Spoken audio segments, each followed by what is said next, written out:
See, you're all set. Perfect timing.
Oh, yeah. I'm here every day. I don't know, any guests not sign in?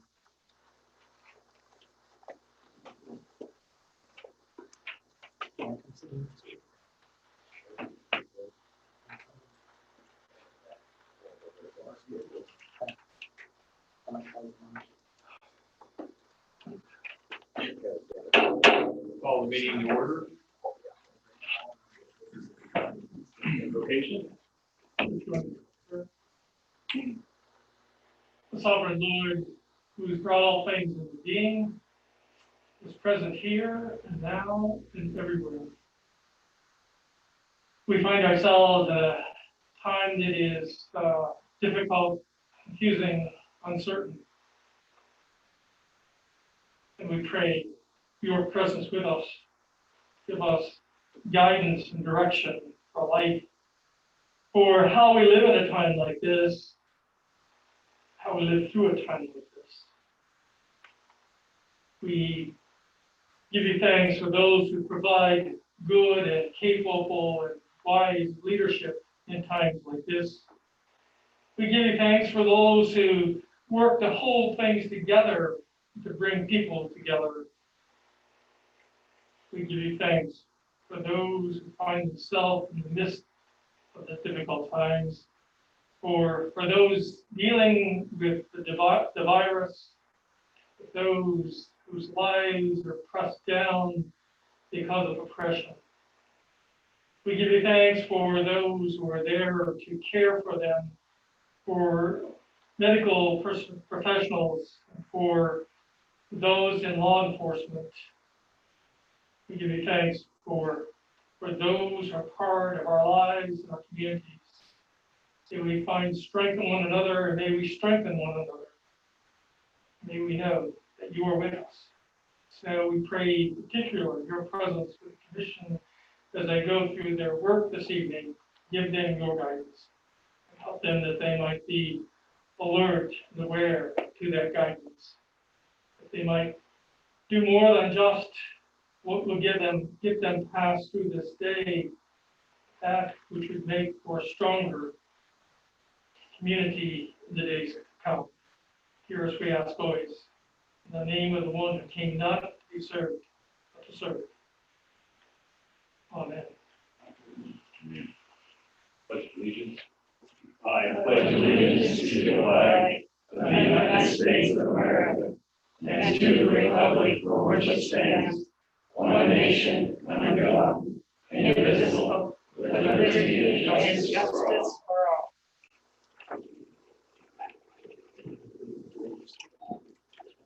Are there any changes to the agenda? We're going to have one change, I believe, Board of Health Commission accurate, but it may have come from previous agendas that we had, a discussion on a resolution for a safe project development plan, and that's not, that would be removed from the agenda. Did you guys do that? Probably should not. Okay. All right, we should be okay. Okay. Okay, do I have a motion to approve the agenda? I have a motion from Chuck, second from Marcia. All in favor, say aye. Aye. Those opposed, same sign. Motion carries. Public comments. This is the time where citizens are encouraged to speak publicly. We request that you come to the podium, state your name and address, and speak respectfully. And you are limited to your comments. Your comments are limited to 3 minutes. Any public comments? So where's the podium?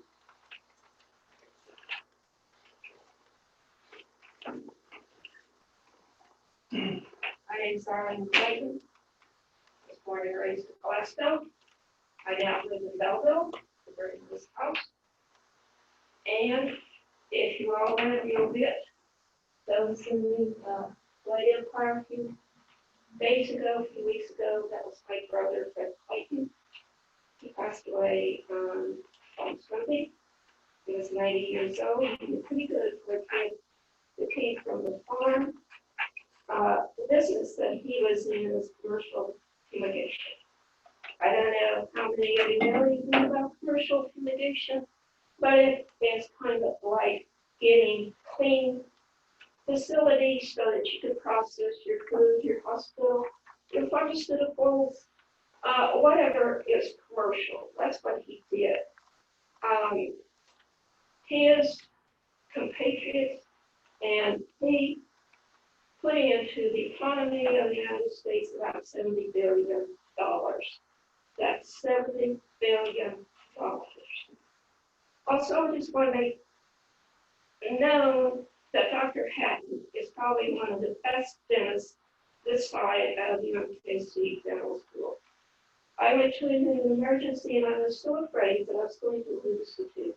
I have no problem whatsoever. And the brand new park out there with all of that red vinyl flooring for the tennis players, the basketball players, the volleyball players, that is just absolutely great. It just adds so much more to climate change. Thank you. I hope you can have a clean, pleasant evening. Thank you, Arlene. Sorry for your loss. Don't worry about it.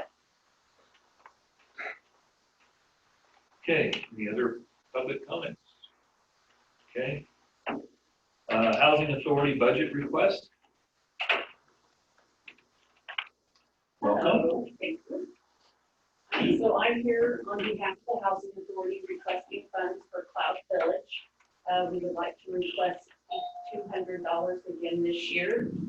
We use those funds to supplement our budget to do updates and repairs to our property. The last 2 to 3 years, we've been able to completely rehab 5 apartments. The cost of a rehab is anywhere between $8,000 to $12,000, and that depends on the extent of the rehab, if it's 1 or a 2-bedroom apartment.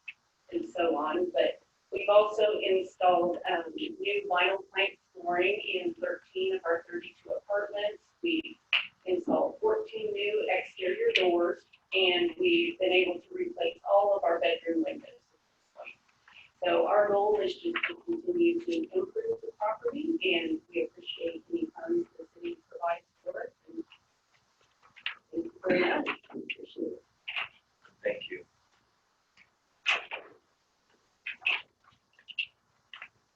Frank Carlson Library, budget request. Okay. Sometimes we've been able to project that budget onto the screen. I don't think we're doing that tonight, but that's okay, because I think you already received Yeah. copies of the budget request.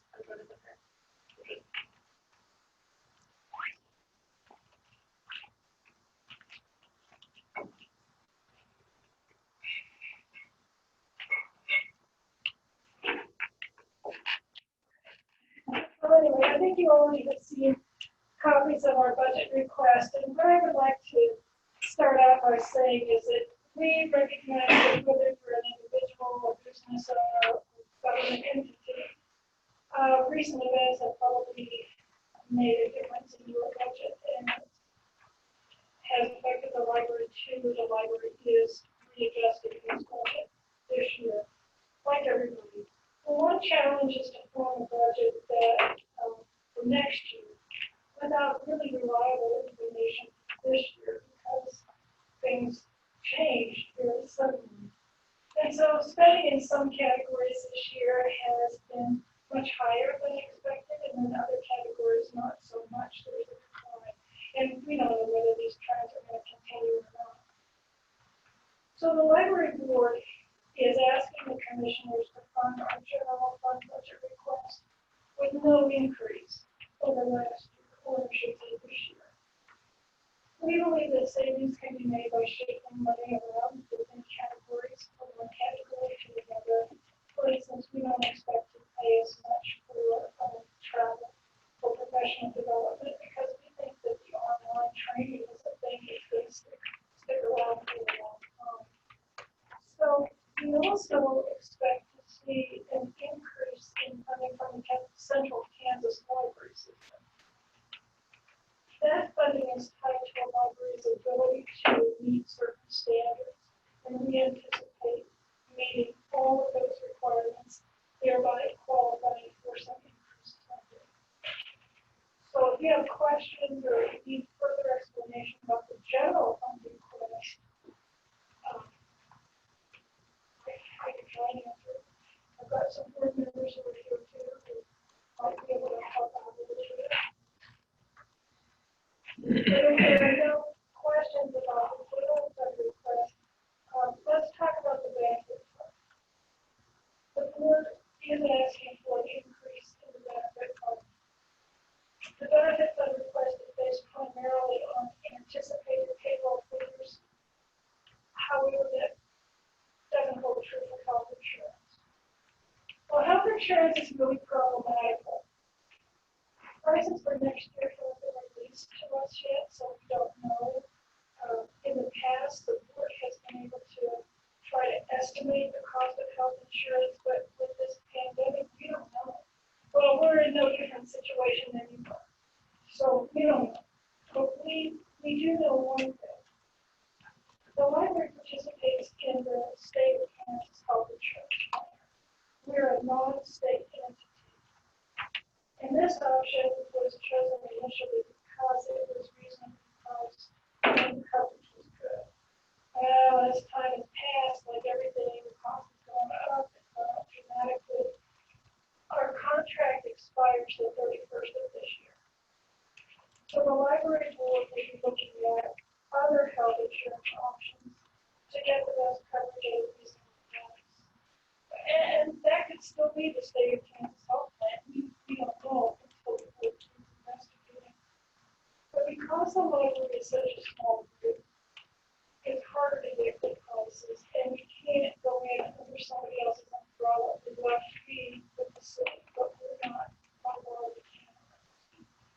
So uncertainty about the future of the Affordable Care Act is also important, and also the COVID-19 do make it a little bit more challenging for the coverage.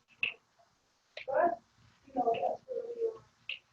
If the 2021 benefit request is too low, if the board has greatly underestimated the cost, the library board will find a way to make up the difference for like an other funding source. If it's too high, would that be interesting? The board will just the following year's request downward. So if they guess wrong, they're going to make adjustments, and that might include a change in the 2022 budget as well. So I hope I've explained that to your satisfaction. I can take questions if you have any clarification. Questions? Okay. Thanks, Denise. Thank you. Thank you. And clear the room with one more person. One more person. Three more person. Thank you very much. You stay here. Don't worry. Okay, senior center budget request.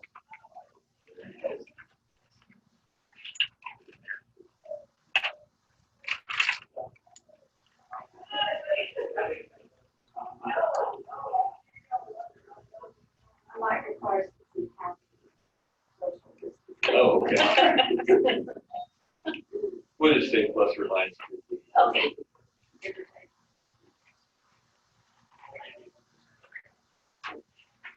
I don't know most of you because I'm still fairly new to Concordia, but I'm Angela. I'm pleased to be here this evening on behalf of the Senior Center and Public Transportation. It's a privilege working at the Senior Center. I've only been there since about the middle of March, so I'm still getting my feet wet and I'm holding behind ears. So if I misspeak or say something, I'm sure I'll get corrected, and that's okay. I take correction when I will. I'm here also to represent the voices of the center, as well as transportation, particularly the center as a whole. First of all, I'd like to thank you for all the support that you've given the center in the past. I understand you've been brand supporters, and looking forward to looking ahead for the budget for 2021 and beyond. We look forward to that for all of our attendees for the city. And I know that COVID has reduced their attendance as of everything that's been going on. Just recently reopened for in-place dining, for the congregate dining. We get calls every day looking forward to having the activities resume. We're just not quite there yet. As far as the nutrition staff goes, funding that we received from the city has been phenomenal, and it's something that we look forward to and hope that we can count on you and the commitment again in the budget coming up for staying competitive with the nutrition staff in the marketplace and to be able to compensate them for their productivity and for staying consistent with the results. What we receive from the city goes about 70% for the nutrition staff and about 30% to the center as a whole. And it helps ease part of the burden of the finance committee, something that helps us all. The center large benefits from that as we can massage our own budget as we use a lot so that they're going to pull and massage the team. Secondly, we love to have the city commit to what is no greater than we've asked for in the past. So we can slide that in and then just look around and see what the greatest needs are at the time. I sent some data ahead of time. I hope you have some time to look at that. I also have a little bit of a slip item. I'm just going to pass this around and have last case. I was able to read on the board a little bit and get that put together. Some of the numbers that focus just on the interest rate increase, but those at the meals and meals, in-house dining, which during the COVID shutdown, people were coming to the center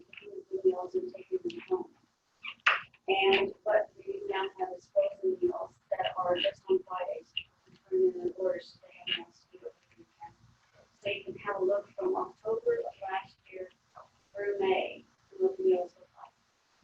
We totaled those up, and then I did a very rough kind of guesstimate on what that would look like for the rest of the year based on where we are right now.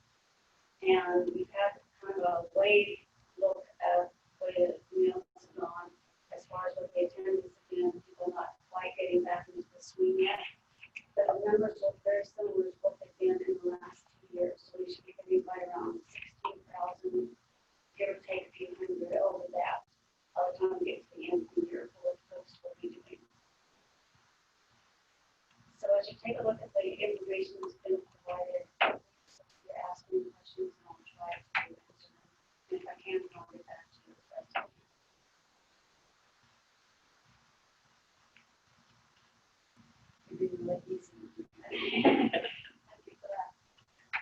We always reserve the right to ask questions. We can tell.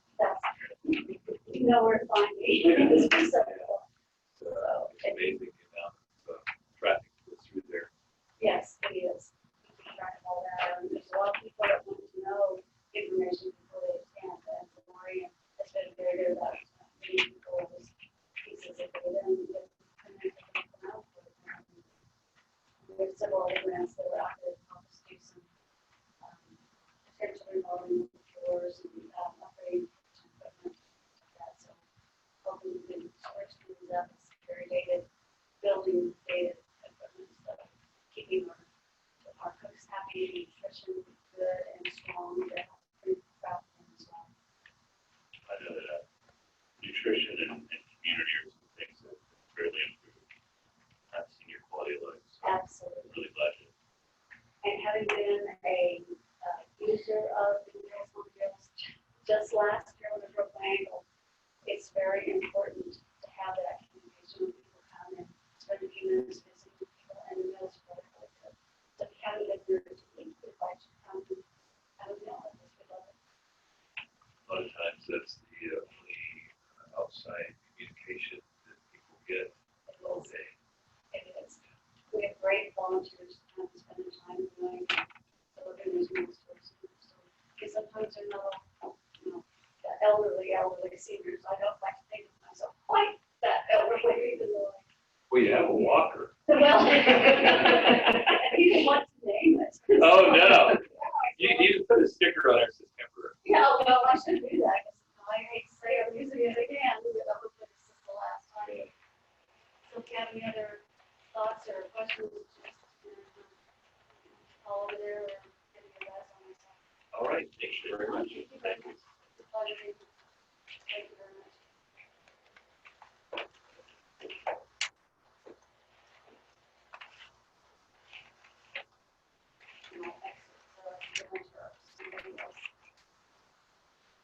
For annual report and the budget request.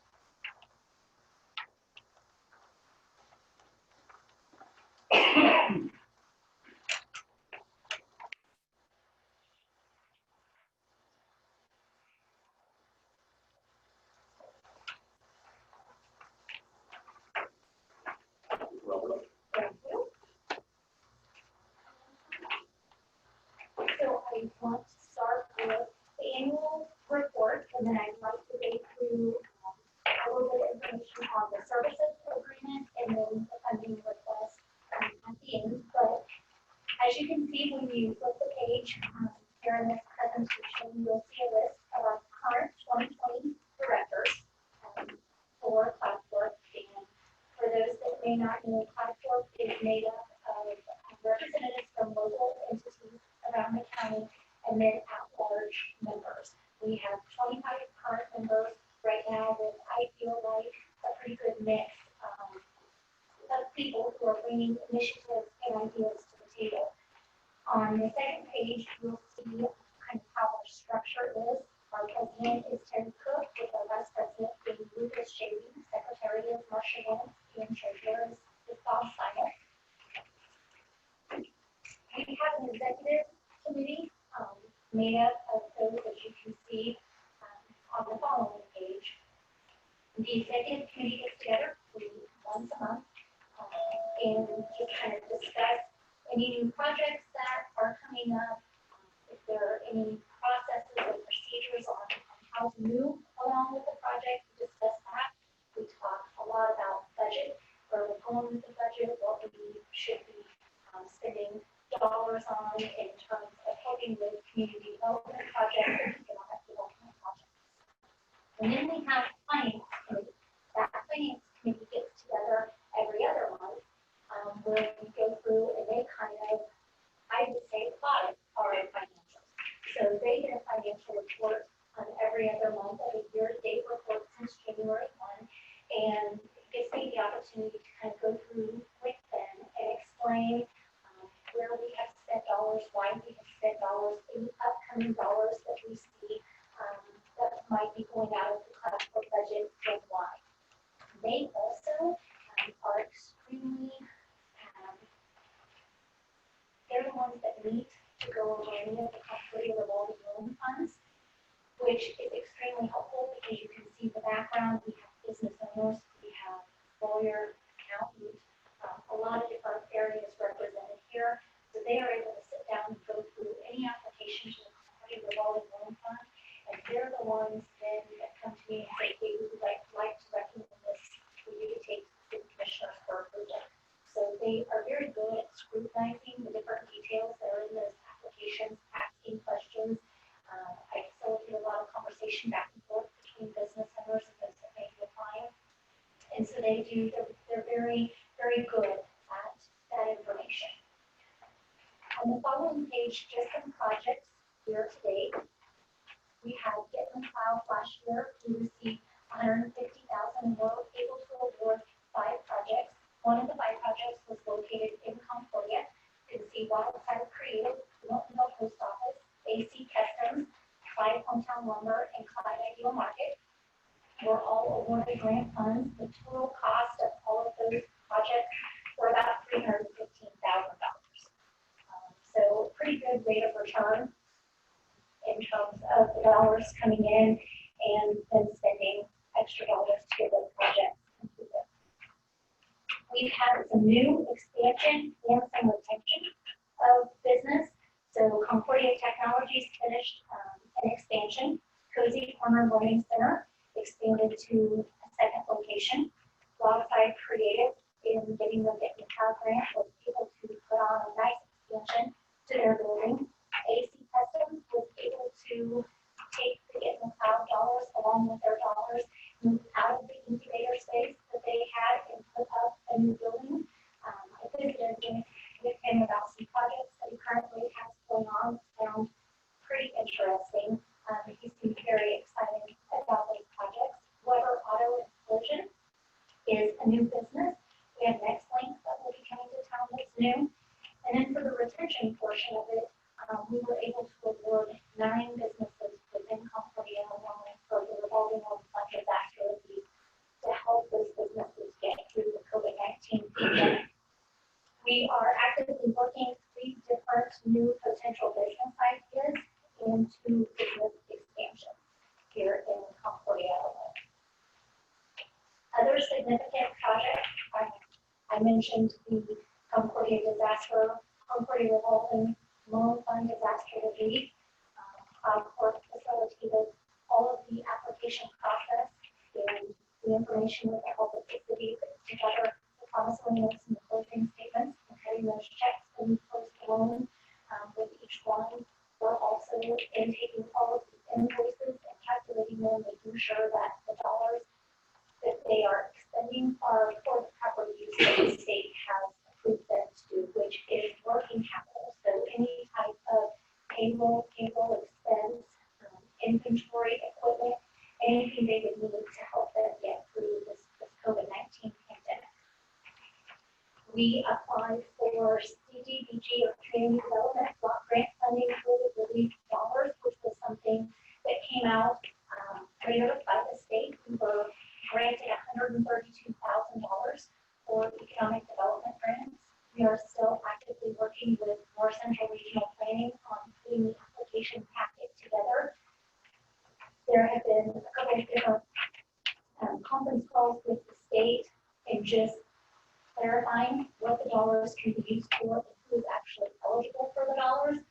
When it first came out, they had kind of led us to believe that businesses who received the SBA idle loan or the payment protection program were not going to be eligible for these dollars, which would kind of hurt a lot of our small businesses.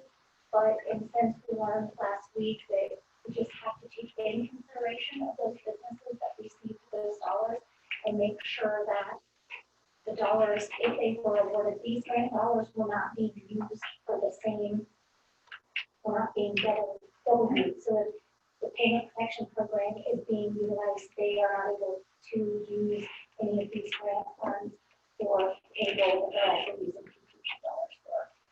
So there's a lot of kinks that we still kind of have to work out, but we're hoping to have an application packet ready to go by the end of this week to send out to businesses, and this is countywide, not just inside of Concordia. I have a question about that. I can call my question. No, that's okay, go ahead. Would there be preference given or for businesses that didn't receive either the idle or the PPP? With I'm thinking maybe of a salon owner who wouldn't qualify for that, but maybe move up the list if they were applying for some of this, or is that private or? So what we're doing as North Central Regional Planning with the counties and the communities they cover, we're all getting together and kind of going to make up a rating system. And that was the one thing we discussed. Those that were unable to apply for idle dollars or maybe did not receive the PPP would get a higher rating than those who had already received some type of federal funding. So they still have to meet the 51% or the moderate income level, and they still have to meet job retention. Okay. So, but we're hoping that we'll be able to get a few more businesses, pull out a few more businesses along the way, especially throughout the county. And the one thing that I think of is the Concordia revolving loan fund was a loan, and now the state comes out with a grant process, but those businesses, they saw the writing on the wall, and they knew what they had to do to come forward and make sure that they were okay during this. So it's just kind of the luck of the draw there. On succession, we've had some really good succession projects within the last year. Farm Country Ford, changing ownership, Federal Muffler, also changing ownership, Bees Place, and Clyde Hometown Lumber, and the Idea Market. And Clyde were all successful succession businesses that we were able to retain with local people stepping out and wanting to purchase those businesses. Neighborhood revitalization expires here at the end of 2020. That is a process where we go through with each of the entities, signing interlocal agreements, resolutions, ordinances, making sure that everybody is okay continuing neighborhood revitalization. We are looking to expand it 5 years this time instead of 3 years. We did a 3-year stint, but the process is pretty cumbersome to have to go through the renewal process. So we've been advised to go ahead and do it for 5 years instead of just 3 years. So I'm working right now with Jody Youth just on members to be able to show the entities and presenting to them on what neighborhood revitalization has done in their area, why we feel like it's an incentive that we should continue to offer, but also letting them know here's what we missed out on by offering it. However, here's what your citizens gained by being able to offer it. So it is an incentive. We do feel like it's something that encourages people, maybe those that are looking to build a home, we're going to build regardless of neighborhood revitalization, but some people have built more or bigger or infused more dollars because of neighborhood revitalization. So we're going to continue with that plan, and we'll be working through it with the public hearing notices and making all of the appointments to go around and visit with the local entities. The Federal Home Loan Bank Housing Grant is a grant that we need to carry on. Last year it was kind of something that was a little short term, and we were like, ooh, we should go for this. And she took the lead and threw that all together for us. We came up very short on it. So we're really hoping to turn around and apply again this year. I told Amy I felt a little bit more comfortable after being a year and a half in. I'm more than happy to take the lead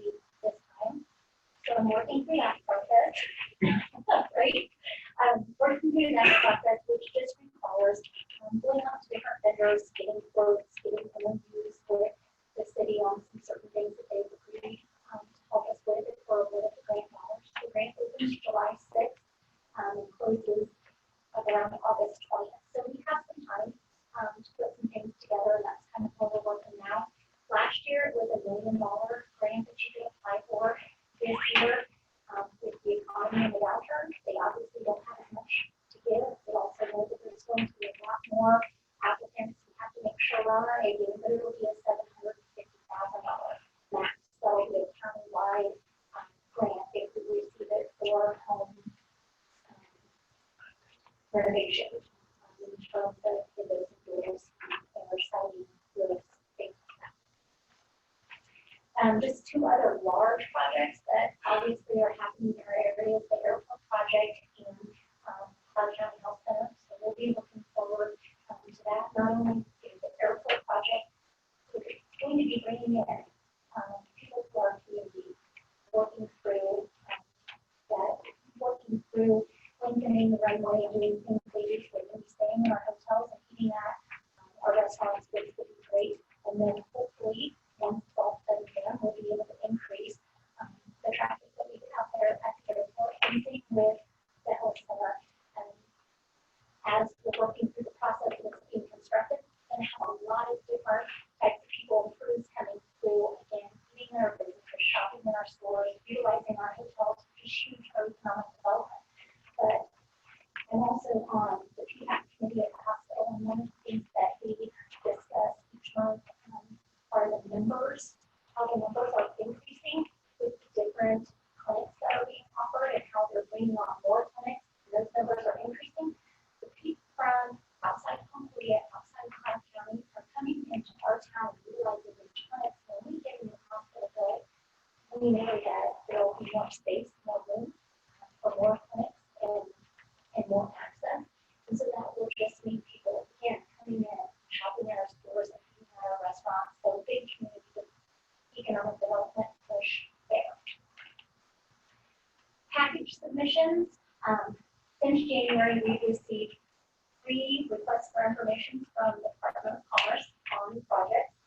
Not a lot, but again, COVID didn't help any matters.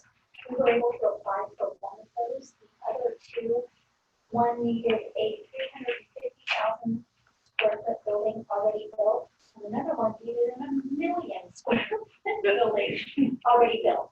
So we were unable to apply, obviously, for either of those requests, but we were able to submit a packet for one, and that was done in January. And last week, I am still submitting information that they're following up on and asking for. So I have visited with Rondi, Jack, who takes care of a large portion of the recruitment for the Department of Commerce, and making it through these stages. In my time at Concordia, I've never had them come back and ask for additional information. So as they come back and ask for additional information, your site continues to be one that they're looking at. And hoping that as we go through the process, if it doesn't go much further, we're still going to know why it didn't go much further. I can make it to more of that secluded process, then they're able to tell you, this is what the company was looking for, this is what you didn't have, or next time, you can get this done with your piece of property, that's going to help you. So just kind of knowing that information. I also spent a lot of time on the phone with all of the recruiters from the Department of Commerce. That includes California, St. Louis, Dallas, and Kansas City.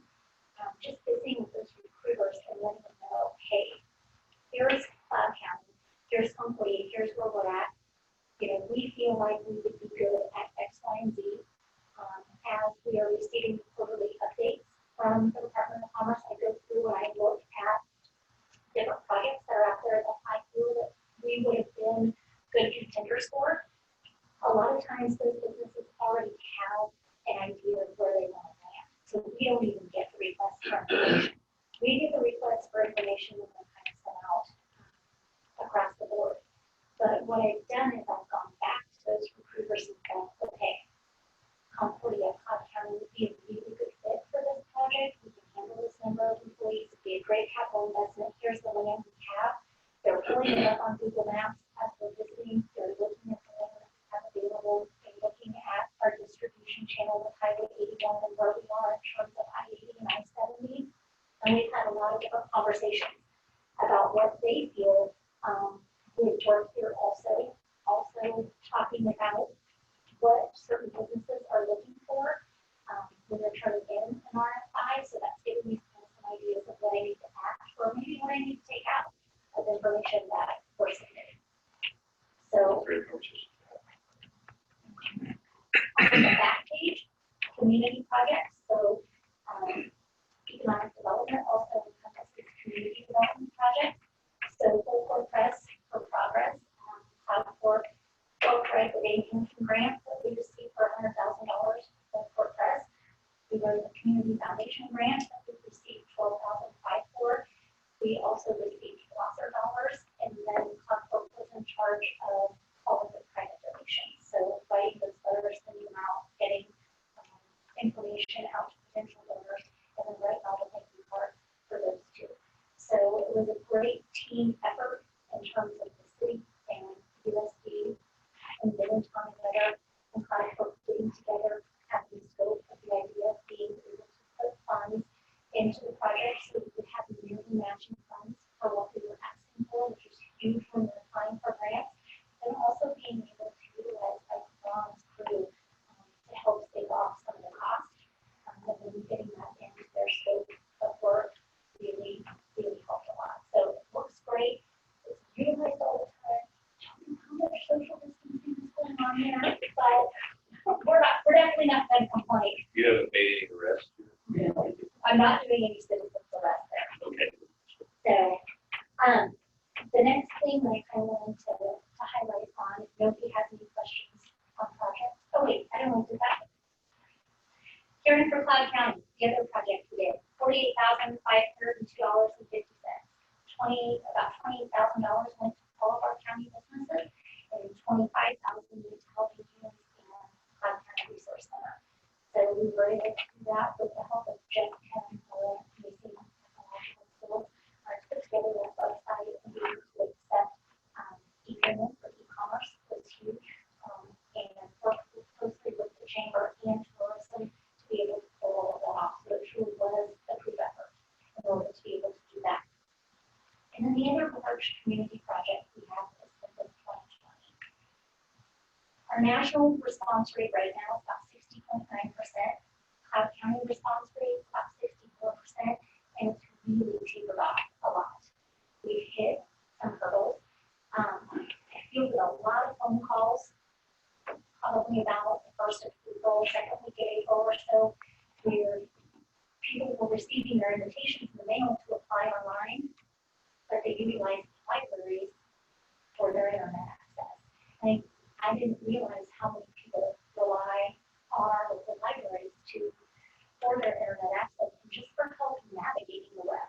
And so with COVID-19 hitting and people then not knowing where they could go to fill this out was difficult, and then the questionnaire was actually delayed. And so trying to explain what it is you should be receiving the questionnaire, I filled mine out online, so I never did receive the questionnaire. So it was hard to explain to people when they would be coming out. Questionnaires also do not get sent to PO box numbers. So if somebody receives their mail at a PO box, they're not going to get the questionnaire. So just trying to relay the information. The other thing that hurt was the schools being closed, because we had already figured out what we were going to print, how we were going to print, how we were going to get it in the hands of school districts to get into the backpacks of the kids.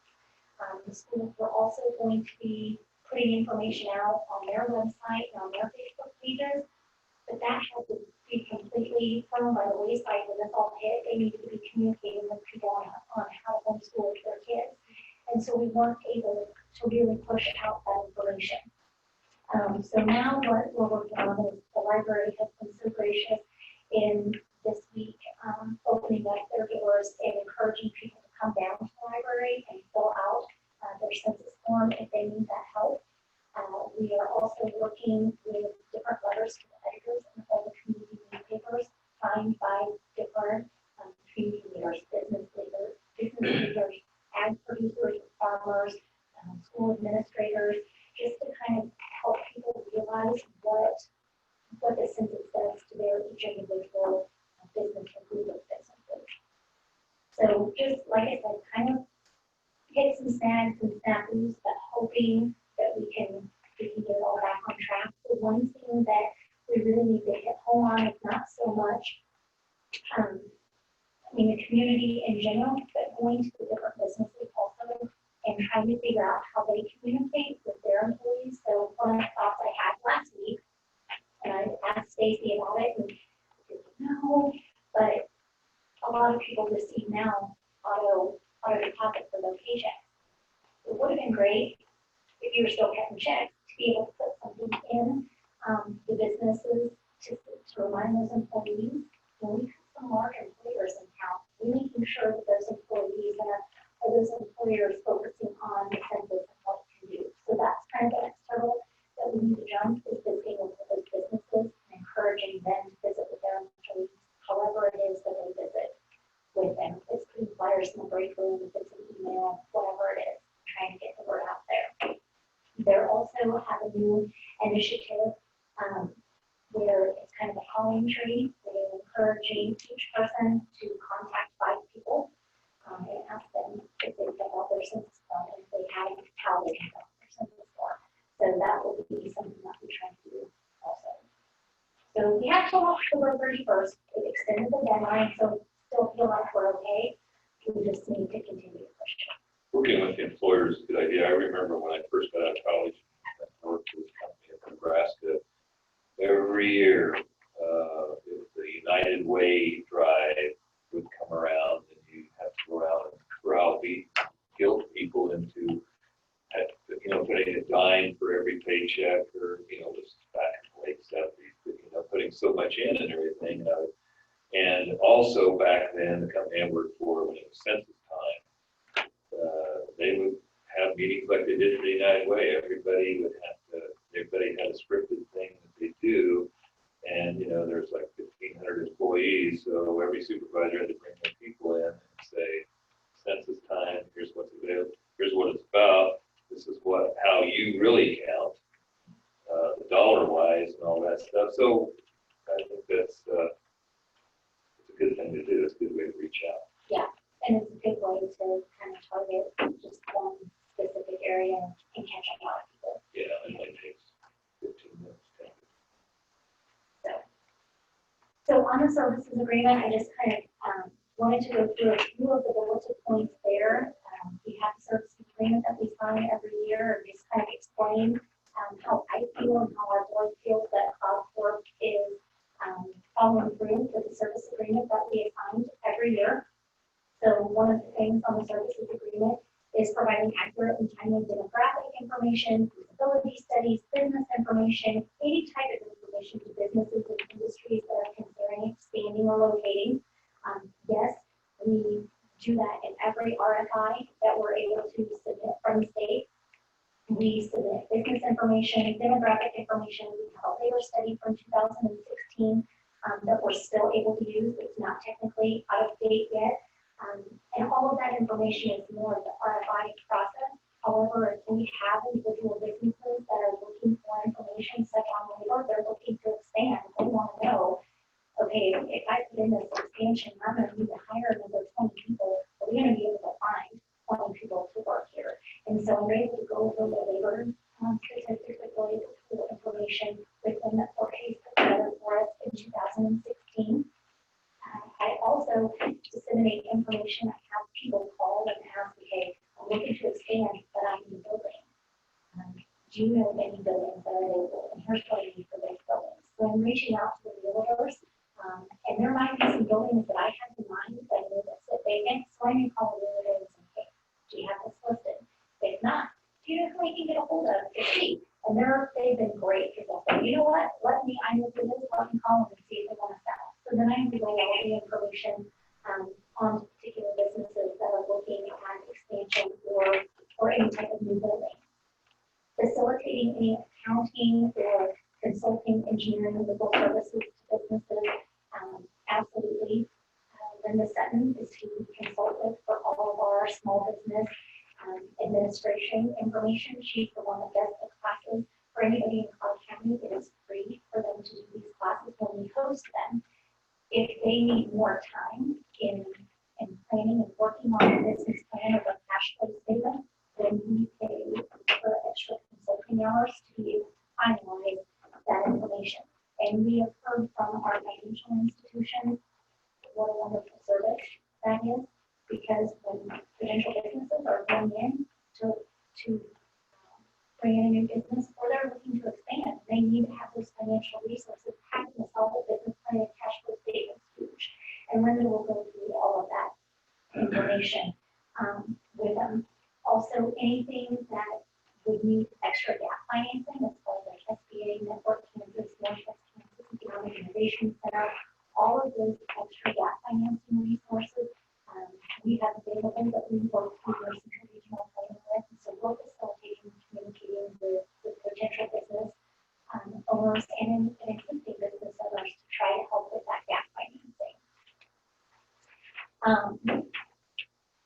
Working with local units of government and just project development and facilitation, any RFI that comes through, probably Jerry, John, Bruno, they might get tired of hearing from me, but hopefully we have congregated a lot of the information that we need just from RFIs that I've gotten recently and projects that we have going on. And so we're working together to make sure, okay, where are the utilities located? How is this going to affect if we place the bill, if we place it here rather than here? And what do you think that's going to cost? So we're working together on that. I also do that with county, have a visit with ADH quite a bit just on food and maintenance and gravel and things like that. Working with local businesses, community leadership, and citizens. Obviously, for the Port Preston progress was huge. We work with the school and the city. We work with those owners. We've written grants for the bench out at the Dollar Tree around the walking trail. We help Hillary do that, and then caring for Cloud County. Any retention, recruitment programs that are offered, absolutely. We help people with neighborhood revitalization plan. We get in the cloud opportunity zones. Amy and I worked with Stephen last summer, maybe fall, in the Department of Commerce put together a part of the website that was for opportunity zones. And so everybody that had an opportunity zone was asked to write some great information, put together their own page on opportunity zones. And then every RFI that we submit for any business looking to turn it on build, we always let them know where those opportunity zones are located. And any state incentives such as HPIP, peak, anything like that is always communicated to them. Facilitating local, federal, and state economic development incentive programs, absolutely. Again, HPIP, peak, get in the cloud, neighborhood revitalization, Northwest Kansas Economic Innovation, all of those. We do go after private donors to help for three-legged stool, county, city, and private donations. Last year, it was estimated about $38,000 for private donations that we received. We send out letters and continue to send out letters throughout the year. But one of the things I did when I came on was make a list of potential donors. We sent letters out to potential donors, people who have never donated before, and then we also made a specific spreadsheet on getting the cloud grant recipients to help with donations in for CloudCorp. In 2018, we ended up getting 6 new members and 17 members increased their donations. So we thought that was pretty successful. We do know that this year, COVID-19, we're going to be having a private donation. That's going to be evident. The CloudCorp board directs me on my initiatives and that they feel that are pertinent to economic development within the county as a whole. And I'm going to continue to operate under the guidance of the CloudCorp board of directors and just kind of move forward in the whole economic development realm of the county and the county as a whole. So with that, when we look at the funding request, we did not change our funding request for 2021 from what it was the previous year, so still $55,000 into our general fund and then $3,000 for the small business development. We understand though that in the light of COVID-19, you all have worked to cut your budgets this year for 2020. So in visiting with the executive committee, we would like like to extend an adjustment to your now existing 2020 funding. So instead of that 55,000, going down to 50,000, and reducing that by 5,000, which will extend the same to the county, knowing that our private donations are also going to be down, and we're going to adjust our budgets accordingly. Everybody else has done the same. Right? We adjust our budget. So that is going to be our 2021 term. Question? Very good report.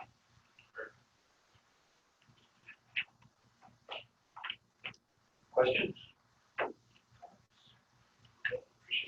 Thank you.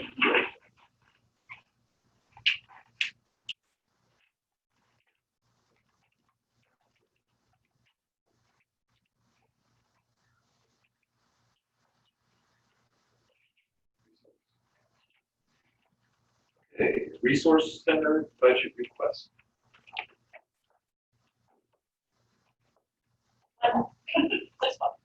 Welcome. Thank you. Thank you all for taking time out to speak to you tonight. We know also that in light of COVID, it will not be possible. We did not ask for an adjustment this year. We asked to only maintain our 20,000, but we know that it's not possible, perhaps. So we are prepared to make an adjustment as well. This is one of the few times that I get to come to you from a very unique position, and that COVID actually allows me to say that I'm incredibly grateful that my community looks the way that it does. And I have never, ever been prouder of this community for me coming forward and saying, hi, I'm going to need just a little bit of help. Okay, we'll help you. Because this was that year. So for those of you who have been following our press, I'm going to kind of skip down a little bit. You guys can read the numbers. The percentages haven't changed a whole lot for us. The people numbers haven't changed a whole lot for us. The big thing that changed for us is about halfway down your page in our paperwork. We were able, for the first time in probably my entire career here that I've wanted to do this, and talked about doing a mobile pantry, to literally roll out those boxes at the time of folks need us the most. And so on literally the smallest amount of volunteers our office has ever functioned with, rolled out 118 boxes. And for those of you who have not seen these boxes, they're about yay big, have about $100 worth of groceries. So for those of you who are thinking we took out 2 bags of groceries to folks, no, this took 8 flatbed trailers to take these to the places that they went. So it was an effort, and we are so grateful to our community partners, people like Modern Women of America, Aetna Health, and EDP Renewables for giving us some money to help us out on this. So we spent about $6,500 to do the 118 we've already done, and we do plan to do that one more rotation. So one more full rotation of 118 to 125 boxes to go out later this fall that are already funded. So we'll not come back and ask for money. That is done. It is a finished project for which we only have to get the groceries in the tap. Numbers to the food bank have changed. So the numbers have not drastically increased, which is what most people are probably expecting, is that I'm seeing tons and tons of people through the door. What I'm seeing is tons and tons of people through the door who we have not met before. In fact, 35% of people that we are seeing are folks we've never met before for anything, and that includes crisis, which is a rare moment for us. On average year, we gain anywhere between 10 and 15% new people for the entire year. So to gain 35% in just under 60 days is massive. It gives you some idea of what the scope will look like for the rest of the year. We have been fortunate in that our sort of 2% regulars have tapered off a little bit because they are able to get some of their services through other means, so they are not coming to us because they recognize that we are going to try to cover the rest of the county. So it's a delicate balance for which we're maintaining for how long, hopefully a while. Things are looking pretty good. We are planning to go forward and pack school bags. Last year we packed 220. That is what we are planning to do again this year. We're going to try to shoot for 225. Depending on what the school chooses to do, if they decide to do a soft entry into some online homeschool stuff, we will gear those bags just a tiny bit different than if they're going back to the classroom. We have no other changes planned for that part of it. So we're going to do that same thing. We're going to probably do holiday baskets a little different this year. We don't know yet. We're decision on holiday store, what will happen there. We go ahead and have a better idea. Leak numbers are down just a little bit for us, but then again, COVID broke kind of in the middle of the week, so I did not get a lot of requests for help on those forms after that, beyond some folks calling and making some questions on calls. So otherwise, the number part looks much the same. The one thing that I brought to you that I don't usually bring to you on this rotation is on your second page. We have not currently planned to do a box rotation for the city of Concordia itself, largely because they didn't come to the food bank. They're literally hopefully just a few blocks from us, and they have that option of using those additional hours we've added to our service time and the home delivery option so that folks any way that they need it. And because there are all the additional commodities options from USDA and Catholic Charities and all of those nice folks who are picking up the gaps. So we're looking at now several USDA commodities distributions. We have one this morning at Methodist Church. We are looking at getting one for ourselves. So that'll be between 2 and 3 rotations of USDA commodities or something like it every month. So we have not added these boxes to our list yet. However, the one thing I did bring to you for you guys to consider is we've not actually asked you guys if you wanted us to do this. Not necessarily looking for a new project or a new job, but people give you money and you know that there's a need, but you need to find out if there's something else you need to be doing with that. If we were to take on projects and make, I would guess, be right around 200 boxes for the city of Concordia, it would take us a little more money, but we could add that onto the list for next year's projects. If that is something, if COVID were to continue, if we were to look at it and say, 6 months down the road, this is a need, you do have some projections. Because now we have a firm timeline. We know what it will take for volunteers, we know how long it will take to order, we know what storage will look like, we know what it will look like in terms of its price. So it's something I didn't have to roll out for you before. That experience has given me over the last 6 weeks, so don't waste it. If you have it, don't waste it. But it's a unique moment for all of us to be looking at things under this lens, and like everyone else, I have no idea what the future is going to look like. For now, we're maintaining things much the way that we have. We'll stay at the extended hours in the office, which means I cut all of my office hours and we went everything to food bank. So all the time that I'm in my office is food bank time, which is not something we've ever done before. But it's sort of targeted for our crowd. Our crowd are folks that typically have a hard time getting in there at 9 o'clock. They don't come to our door at 9 o'clock to pick up their things. So we've extended that service hour on the other end. So there's more time, and for folks who are elderly, who don't have transportation, who might have some other issues, we do have a small category of behavioral issue folks who aren't allowed to live anyway. They get delivery on Fridays. So we just pack up all their gear, we took it out to them, no contact, curbside delivery all the way around. That's kind of probably where we'll stay for a little bit anyway, because we're down to 1 volunteer and myself. So we're going to keep it a little tight because there's just a few of us left. Everyone else, I started out with 7 volunteers. Almost all of them were over the age of 70 though, and they're very fragile health. I sent them home because I had a choice. And I want them to be safe. It was far more important than anything else. So, any questions for me? Anything that I can hopefully illuminate for you as best I can? Was a 35% increase, or was it 35% increase? Yes.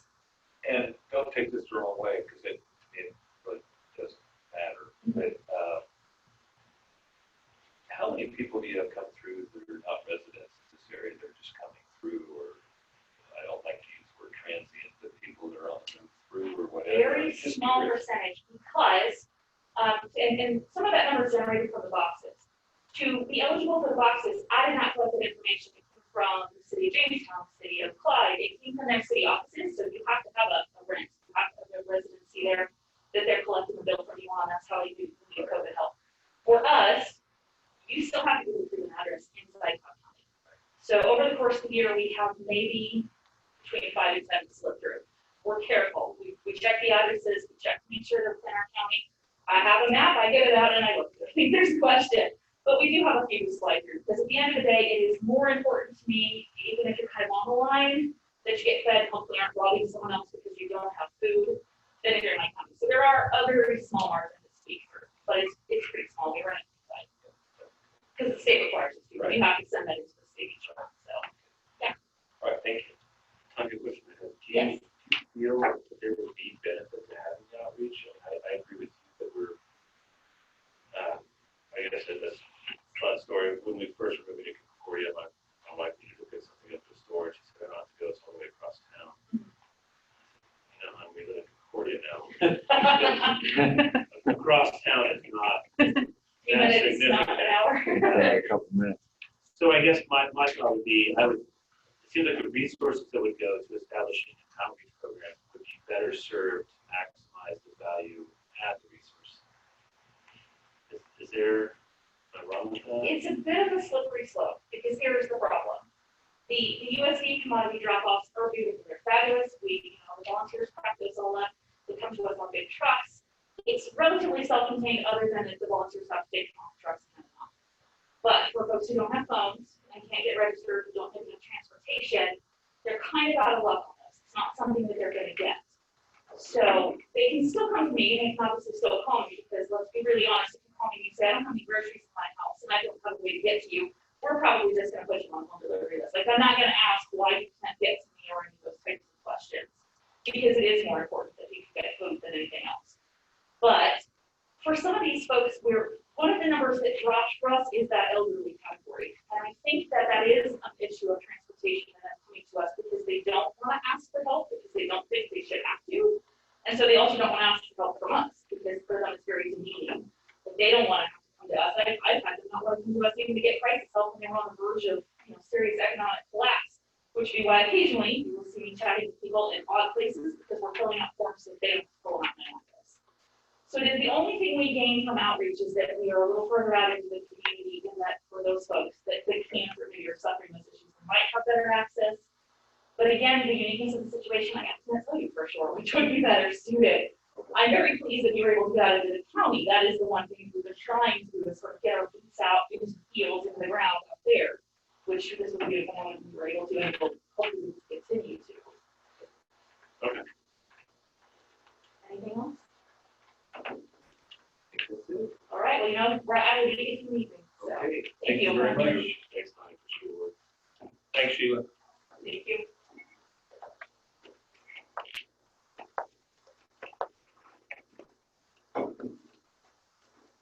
All right, action agenda, minutes to the June 3rd, 2020 meeting. Motion for approval. Recommend to approve minutes for June 3rd. A motion from Chuck, do I have a second? Second. Second from Marcia. All in favor, say aye. Aye. Those opposed, same sign. Motion carries. Appropriation ordinance number 11. I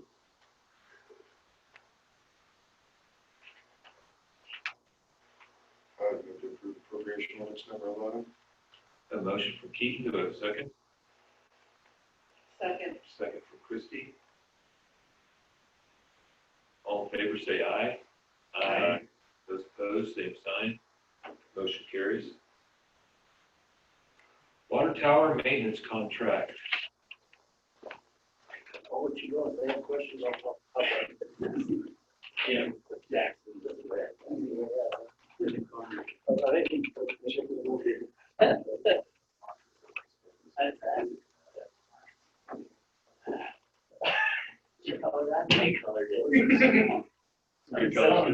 I'm selling copies after the meeting. Oh, no, do that. So basically, this is tonight, it's a termination of a contract from 2016 and revised contract for the painting of the east tower for this year. So this year we were going to paint the water tower anyway. We painted the west water tower 4 years ago. I think we're on the maintenance payment every year now. And I waited 4 years to spread out the cost, because the initial cost is pretty high. So this year was going to get painted anyway. But in the meantime, we're getting the new runway. And we found out that it needed to be checked for. So this contract will reflect the added year of payment, the higher amount of payment. And then it would go back down to the maintenance cost. So we will have a maintenance cost on the west tower, and a maintenance cost on the east tower. So this 57,000, the first 5 years, is just for the east tower. Yes. That 54,575 covers the cost of the initial paint job, basically what you're paying for first. And then after the first 5 years, it goes down to the 22,560 for the next 5, hopefully 5 to 7 years. And then it just stays there. it just stays there. But if it needs painted in 10 years, we don't have to go back to this higher cost. It's just included in the maintenance schedule. It's kind of like a little savings account for us. So I had another question. I read contract right, which might not be. Even if we want to get out of this contract within the first 5 years, we're still paying For the work completed. just the work completed. Because the way I read it, we had to pay the first 5 years anyway. Well, that's the work, I mean, we'll complete all the work in year one. We're gonna complete it this fall, is the plan.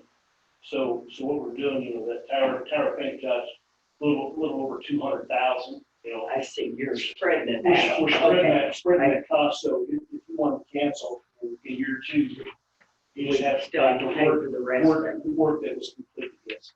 I remember when we first were having this conversation with the West Tower, we contacted local contractors and they all agreed. Yeah. This is a more economic. But, Yeah. one thing, and my fault in the notes that Jeremy had here, that it says we can cancel, we can never cancel. Only the city can cancel this contract or the agreement. It's an evergreen, so every year it's just gonna renew unless you guys say, we can't say, no, we're done. That way, if we mess up on our estimation, the checkerboard tank, I mean, that orange may need to be touched up a lot more often than just a regular white. So if we figure wrong and we have to come back in and paint it for 7 years where we're planning 10, we can't say, we're gonna cancel this, and we have to honor it, so if that all makes sense, so. And originally, when talked to Jeremy, we knew kind of what your price was that you had budgeted for the East Tank already. And we I talked to my boss and they said, let's send it down to our pricing guys and see if they can keep it where it's at least close to that, the paint scheme, just the labor going into that is just, I'm not gonna do it, so, but with that, too, we've got to get with the cell carriers and make sure that, all those antennas and cables are where we can touch it up without having to pull on and off all the time, so. We're gonna start that process next week. Where are you based out of? I live in Eudora, our service center that does the work is out of Pittsburgh, Kansas. We should get a squirrel.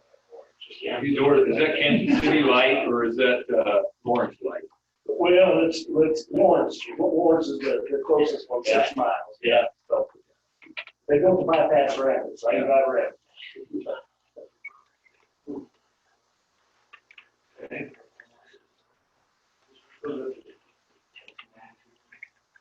It'll look different, that's for sure. Something Yeah. that we've never had here in town before. They tell me that the towers used to be green at one time. Back in I remember that. Yeah. But the orange and the white, that's pretty much standard FAA, what they want to see, right? And then with the lights, that we kind of on the balcony and different others.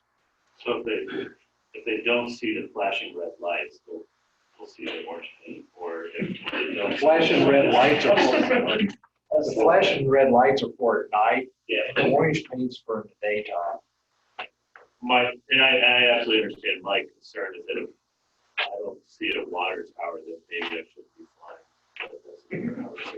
There's not a whole lot in Kansas. There's a couple. I know one we worked with was Syracuse.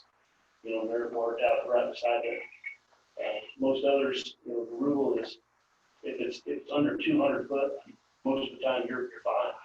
But if you're This just within, has us right there, because we're not moving it that far east either. if you're just within a certain distance, then they can fly it. It's in that glide path coming in and it sticks up inside there. So if they're coming in at night, that's probably most of the problem. Oh, maybe fluorescent white. Glow in the dark. Fluorescent or not? We'll call it fluorescent. Glow in the dark. Okay. And we haven't found out or heard whether we can put the logo on or any words at all, because right now it's just block lettering on there. So we're thinking about changing it to our logo logo. But, I mean, they have limitations. I'd like to see them put on there, this really isn't a water tower. What's the town that has the hot? Oh, really? Pratt is one town, and theirs aren't in function anymore, but then is it, I can never remember if it's Canton or Gallup. You know, Oh, They have one's one and one's the other. yeah, one's east, the east town. we did it, we did And how many change people, our scheme. how many We got people two think gangs. that your hot water comes from that? I'm talking about that. Next time. 10 years from now, we'll do that. Now, do we need to, I don't have to say it on here, so probably we don't have to do it, but do we need to have a motion to terminate the 16 contract and then a motion to revise? Or We should for the minutes, I missed that when we were preparing. I have something that Stacy gave me, or I gave Stacy for you to sign to terminate. okay, But we should, we can have a motion to terminate the current agreement and then a motion to approve the new agreement. Yeah. To terminate the 2016 agreement and to approve the 2020 agreement. does it have to be a motion for me to sign the stuff or just? I think it'd be cleaner. Yeah, I think so. Just go ahead.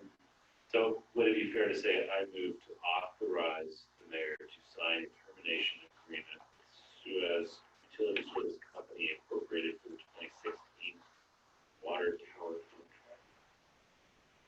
Yes. Yes, yeah. And with us, we have to have you cancel today and sign the other one tomorrow, if that makes sense, because 10 years from now, they're gonna say, wait a second, did you sign this one before this one's canceled? We have to have a day work switch there. Is that? Yeah, you can, or you can, You could put a time on it. And does it takes three commissioners to sign the Terminate. terminate. So three of us can sign tonight, terminate, then tomorrow I can come in and sign the revise. So I move to authorize the mayor and two additional commissioners to sign a termination agreement with Suez Utility Services Company Incorporated dated today at 11:59. Sure. That sound good? Sure.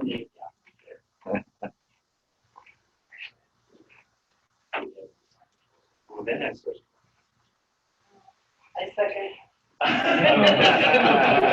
Chuck, and a second for Christie to terminate the 2016 contract. All in favor, say aye. Aye. Those opposed, same sign. That motion carries. I need a motion to approve, enter into the contract effective the next day. I would move to approve the water tower lease contract with Suez Utility Service Company to be signed tomorrow at 12 o'clock. Or just any, one special. To be signed. To be signed on June. To be signed on Wednesday. 3 o'clock in the morning, I want You're currently covered with the old one through August, and the new one, they actually affect September 1st. second. I have a motion for Keith and a second for Marcia to be able to sign the revised contract. All in favor, say aye. Aye. Those opposed, same sign. Motion carries. Thank you. Thank you. Appreciate being here. You staying in town tonight? Yes, sir. Good. Super. Stay in town like 3 or 4 nights. Always, I drive far farther than I need to sometimes, because I always stay in town. Do things. Yeah. So I don't stay in town. They do everything. I'll do it. Yeah. Was that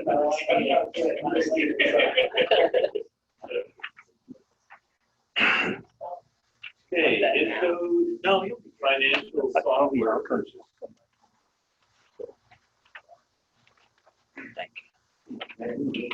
Brenda, this is the financial. Oh, I mean, you're welcome to. Nice try, Bruno. Okay, something to that I thought we wouldn't have to do while I still work here. I thought we could I tried with this software for a year. But I found out last year the company will eventually quit, and I'm not sure why. But the city of DeSoto told me this, and so I called them, and they said, yes, as soon as we all retire. And I know that they have not replaced people as they quit. So they're very short-handed right now, too. They actually have one tech that shouldn't be there, and they continue to let him stay. There are some good ones that we do call, but we have trouble hearing back from them at times when we really need them. So anyway, in February, Amber and I went to DeSoto because they had unbalance, which is what we have now, and they purchased Encode last year. And we looked it over to see if it was something that we thought we would want. This is the company that we do want to go with since we got court last year, and it's Encode. The problem when we got it, it was supposed to interface with Fund Balance because they're the same parent company. It does not. And Fund Balance, I don't know if they just won't work to make it happen or what the deal is. And we're oftentimes told that's not our problem, it's your tech, your IT, or it's something with your server. And so over the last 4 to 5 years, it's kind of gotten that way more and more. But we do know that Encode's a good product and they're going to be around, we hope, for a long time.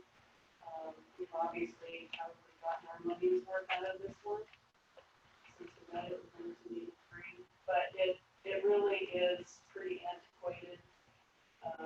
There's a lot of things that just won't do that. I know other software will. And so anyway, Amber couldn't make it tonight, but I asked her about the finance or the payment portion, and she said that the TIF district will be expiring this year, and we will get a certain amount of money that normally would go in projects, and we haven't figured out how to spend that at this point. And she did some rough figuring and thinks that even with this purchase of 84,000, we'll still have about 100,000 left over for projects. And that's not set in stone, obviously, but that's kind of based on last year's figures and what she thought it could be. So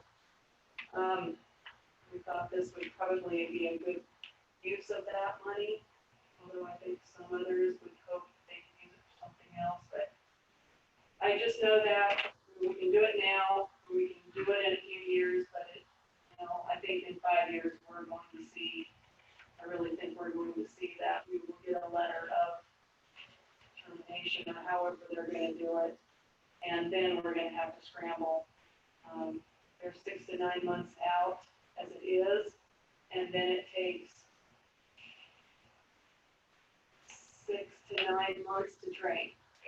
So that would be most of our next year. And obviously, we're not looking forward to such a thing, which is why I say I was hoping I wouldn't be here when this happened. But Amber and I have talked about it over the years. When something frustrates us, maybe we should look into doing something different. But we know it's big expense. Big lead to that too, so. My thought is if we're gonna spend the money, I'd rather have that money spent and being able to use it for the next 5 years. Instead of, if our product is gonna continue to decline, and we know that it's there, I'd rather have the use of it during that time as opposed to starting that. Yes, and who knows how much it's gonna go up over that time too. It's just like anything else, we don't do it right away. We didn't do the dam and then it went up however many hundreds of thousands. It's just gonna go up, but we are going to have to do it. We can't function without software. It also will tie in court. That's a big deal too. Yeah, I got the 2 other quotes. I went with who I know my peers use. The one was way higher, the other one was way less, but it's probably less of a product than what we have now. It's really for small cities. And we would be in the same boat, and plus we couldn't use our brand new court. So this was a middle of the road as far as the price. but we're confident we're gonna get good service with this. You got So, good results with the court. Yes. So. and I did ask him the question, and they're getting come here to train. They said they have done remote installation before, I don't know how that works, but they cut their fee from, this was gonna be 12,000 more. They cut it from $135 an hour to 105, so that saved us 10 or 11,000. And I thought that 380 or 400 hours, whatever it is for training, seems absurd. And I think we're pretty sharp up there. And I asked them if we get paid, charge that, whether we use it or not, and they said it will be after the time. So we could see this amount go down too. And I hope that we will. They said court was, she didn't use all the time for court that they had set aside. So the motion would be to approve the expenditure of $84,000 for the purchase of Encode financial software. Up to. I was so. A motion from Chuck. Second. A second from Keaton. All in favor, say aye. Aye. Those opposed, same sign. Motion carries. Thank you very much. 2021. Well, you know, definitely an example where you got to plan ahead. Yes. Resolution 2020-2099 request to county for annexation. Make a determination. Resolution 40 is our annexation request by Fort Kids Properties LLC. Jay Jones represents them, and he wants to annex land in the city, old truck stop out there, and have a map of it. And this is a requirement of the state law, even for non-contiguous land that touch the city proper. So basically, the resolution asks the county to make a determination that it won't negatively affect anything, basically, any other city or any other township incorporated or the county. So they're requesting to the county, but obviously we're the city, is we approve it, then the county approves it.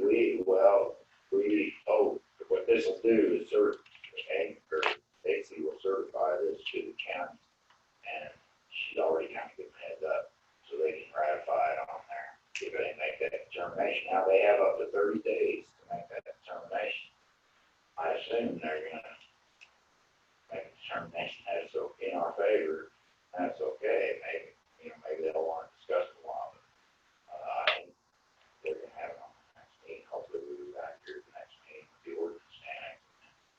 So Depending on procedurally, what they come up with, but if they make that determination at their next meeting, then it'll roll on pretty soon. And I don't know why it wouldn't be determined yet to be okay. And this won't change anything for any surrounding. It won't take away from anything else, like another community. Where this comes into play is when We already have community site we have two corners, for Jason Jason and Better, property, yeah. like like Oakland Park and the lake, the fighting over a piece of farm ground. It's the annex. That's where this kind of will be. Okay, I'd move to approve resolution 2020-2099. a motion from Chuck, do I have a second? Second from Christie. All in favor, say aye. Aye. Those opposed, same sign. Motion carries. Thank you, sir. Thank you. Addendum 2 to the Next Tech Wireless Power Space lease. Kirby and I tried to do this next week after first one, this one. Okay. Craig Remus is here with Next Tech Wireless. Welcome. He's working with us to try to get an addendum to an already existing contract. This will be the second addendum to that contract. A long-term agreement for them to put wireless equipment on the tower, and the Sandy's water tower that we're just talking about, and the lead took a Friday, we're swapping out, we're taking out a dish, and we're adding 3 radio pieces on the existing antenna. So we're not increasing the footprint, we're just Not increasing footprint. Right now, so what's originally up there right now, we've got 9 antennas, 3 RRUs, which they're a box that's made by that. It's a radio unit that actually goes with the antennas now. originally, we never had them, so on all these leases, that's why we had to do addendum one on it, because we had to add, with the technology change, we had to add 3 more antennas, 3 more of these RRUs, and these boxes actually mount on the pole that the antenna mounts on, just on the back. So it's just mainly another piece to the antenna. Well, what we're doing now, we're gonna add 600 megahertz here in town. It's just newer technology where the signal in the building, block buildings, 10 buildings and stuff like that, you can't look at the signal. So downtown, Concordia should have a lot better signal than big buildings. But what we need to do that is just add 3 more of these RRUs. So like where there's 9 antennas up there now, just 3 of the antennas currently have the RRUs mounted on the back of them, that pole. What we need to do is add 3 more of them, so there'll be 6 RRUs in total up there. We have 2 grid dishes on the lease for up there, and we don't really need 2 of them.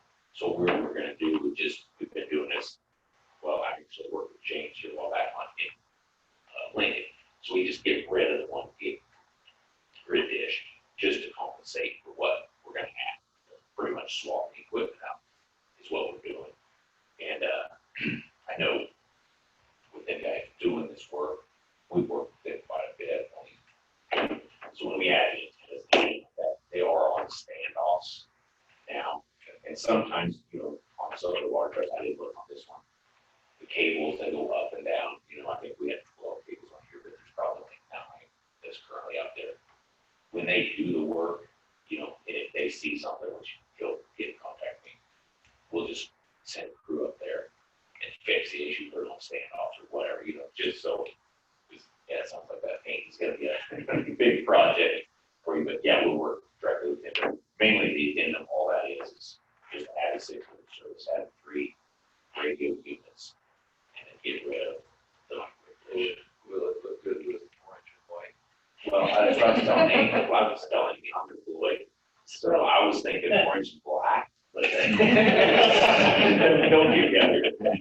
No, so yeah, it shouldn't be a problem.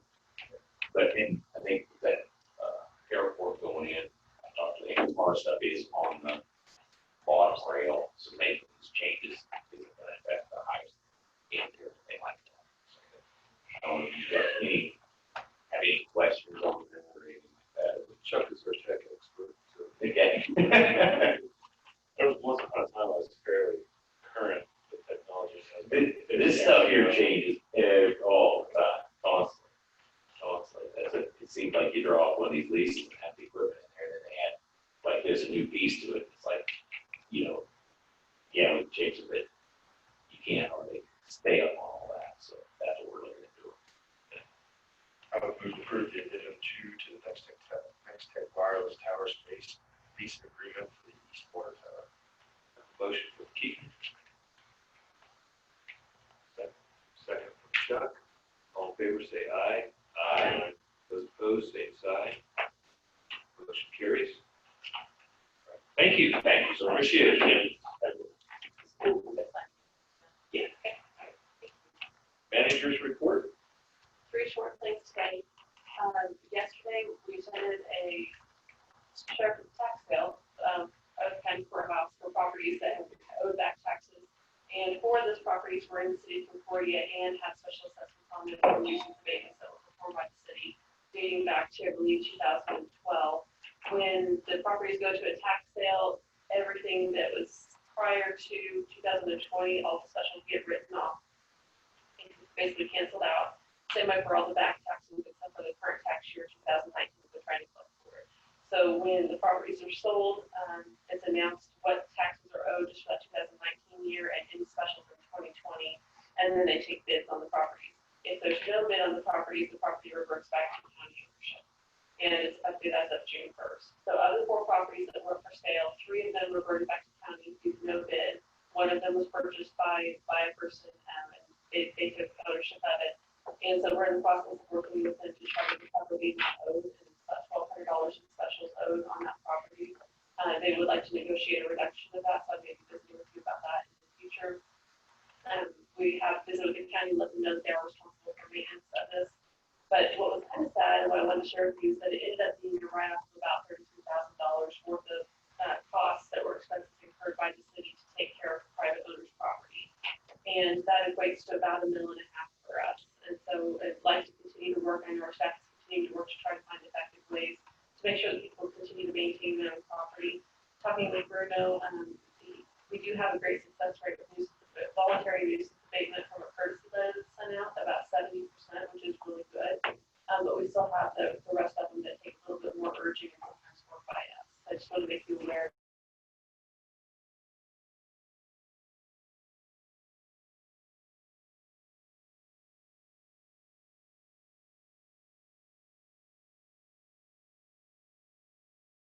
This community development block grant for the downtown alley and sewer project that we're making to use some TIP funds for a couple of projects. One of the downtown alleys, looking about $100,000 to make that funding source whole.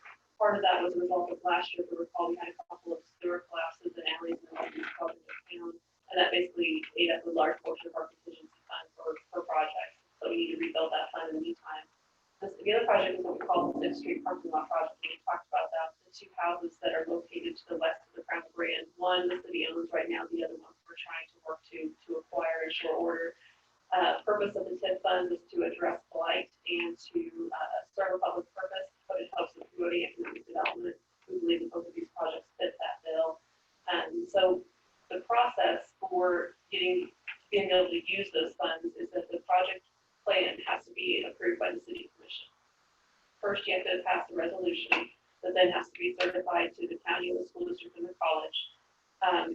But before that can happen, we have to talk with the planning commission, and they have to make a finding that it aligns with the comprehensive plan and is consistent with that and meets the intended TIP.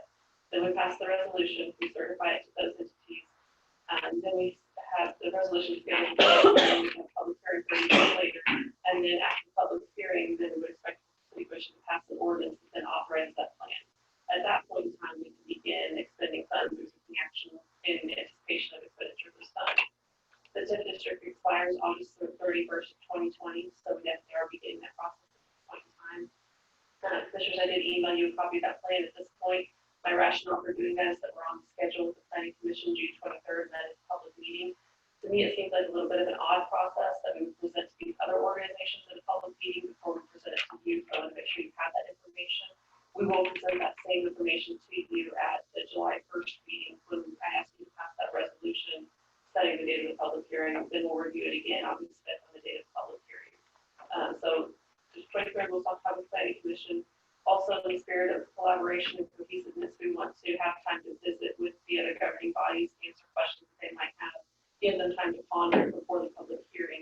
So I have also scheduled time with each of those governing bodies to share our presentation and visit with them about the project. Their leadership has known it was coming for about a year, and we visited about it recently as well. So it's coming. So any questions on that so far? My final thing is beginning June 22nd, provided we don't have a spike in COVID cases in Cloud County that are difficult for the health department to do tracing on, we should have our mass gathering restrictions, social distancing requirements, speaking guidelines beginning next Monday. Wanted to gauge and ask your question, or ask what your feelings are with respect to going from a social distancing commission meeting to going back up to the dais and resetting the commission meeting room like it normally is. Beginning with our next regular meeting, which will be July 1st. Are you ready to do that beginning July 1st? Do you want to wait to see what happens? Do you want to continue this setup for a while? What would you like to do?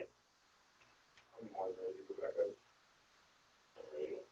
I feel like I don't have nearly as much power here as I do there. You are elevated.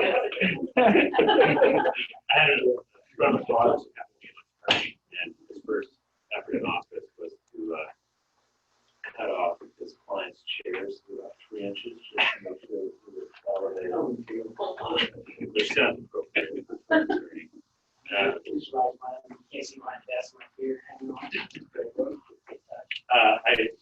doesn't make any difference. I think whatever makes the most sense with our environment.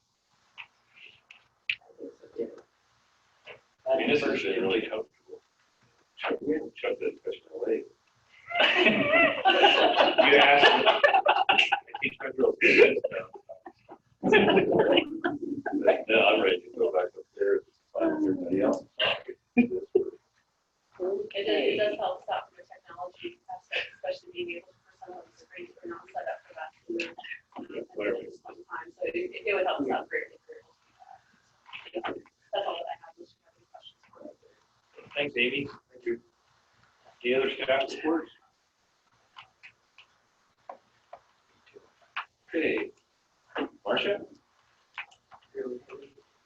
Chuck. Real brief, I'm working with a lot of guys who have a lot of anxiety. I mentioned this last time, but just, there's a lot going on in our national landscape, and I continue to be very thankful to live in the community that I do. We support one another, we help each other out, we have different political ideals and thoughts, but by and large, we all find a way to get along, and I'm very thankful. I agree, Chuck, and I'll say for myself, I'm sure others do, and we've got some things coming up for the EMS, fire department, police, gonna have their softball or their game, and it's I want you to know you have our support. All of those entities have our support. We support our officers and our people that provide these services in town, and I'd like to see people will get out there and support the actual event. So, but anyway, appreciate what our officers and support people do, and keep up the good work. Thank you very much. And notice Rick likes to sit up there and see other people looking up. Keith? Christine? Okay, well then I would call for a motion to adjourn. So, motion for Chuck to adjourn, a second. Second for Keith. All in favor, say aye. Aye. Opposed, same sign. Motion carried. We are adjourned. Don't bother. Don't worry about it. Don't worry.